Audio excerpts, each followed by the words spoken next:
নমস্কার। মৌলসর ওয়ানের যে ক্যান্ডিডেট অভিজিৎ রায়, নিঃসন্দেহ আমাদের কাছের লোক ছেলে, আমাদের বাড়ির ছেলে, আমাদের ঘরের ছেলে। মল্লারপুর তার বাড়ি। ঈশ্বর তার সম্বন্ধে নতুন করে আমাদের কাছে কিছু বলতে হবে না, কিন্তু আপনারা জানেন এই মৌলসর 16 সাল থেকে আপনারা জিতে আসছেন। আপনারা মেয়রের মাধ্যমে মৌলসরকে জেতাছেন। এবারেও ব্যাপক ভোটে আপনারা জেতাবেন, সে বিশ্বাস, সেই সবকিছু আছে। বন্ধু, কয়েকটা কথা আমাদের কাছে বলতে হচ্ছে। এই সরকারটা যারা চলছে কেন্দ্রে, তারা বাঙালিকে দেখতে পায় না। তারা বাংলার লোককে ঘৃণা করে। তারা বাঙালিকে বিশ্বাস করতে পারে না। তারা বাঙালিকে দেখতে পারে না। মামাটি মানুষের মুখ্যমন্ত্রী মমতা ব্যানার্জিকে তারা দেখতে পারে না। মমতা ব্যানার্জি 2 লক্ষ কোটি টাকা পায়, তারা দেয় নাই।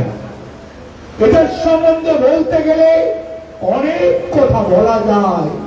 আমি জানি না এদের বাঙালির প্রতি কেন এত ঘৃণা।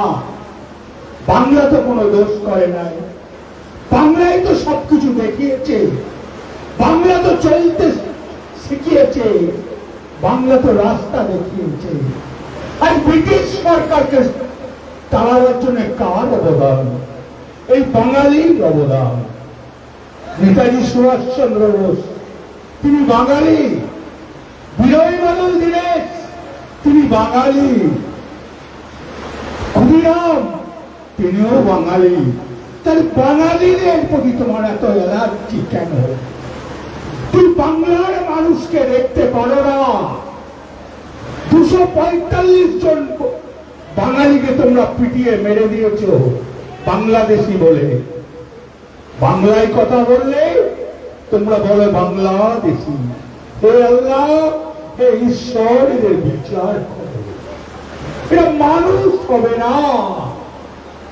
ভারতবর্ষ একটা ভাষার দেশ নয়, নানা ভাষার দেশ।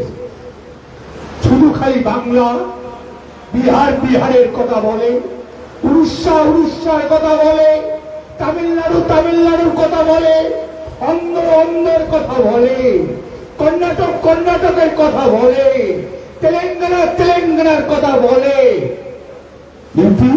ইউপির কথা বলে, হরিয়ানার কথা বলে, ছত্তিশগড়ের কথা বলে, উত্তরাখণ্ডের কথা বলে, তারপর রাজস্থান, মহারাষ্ট্র, মধ্যপ্রদেশ, আসাম, কেরল, সব তো আলাদা আলাদা ভাষা।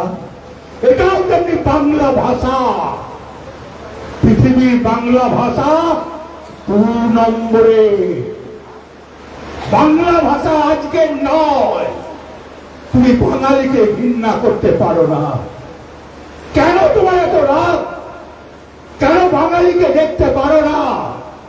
বিদ্যাসাগর বাঙালি বলে মূর্তি ভেঙে দিলে, মমতা ব্যানার্জি বাঙালি বলে তুমি তার 2 লক্ষ কোটি টাকা আটকে রাখলে। তোমার লজ্জা লাগে না?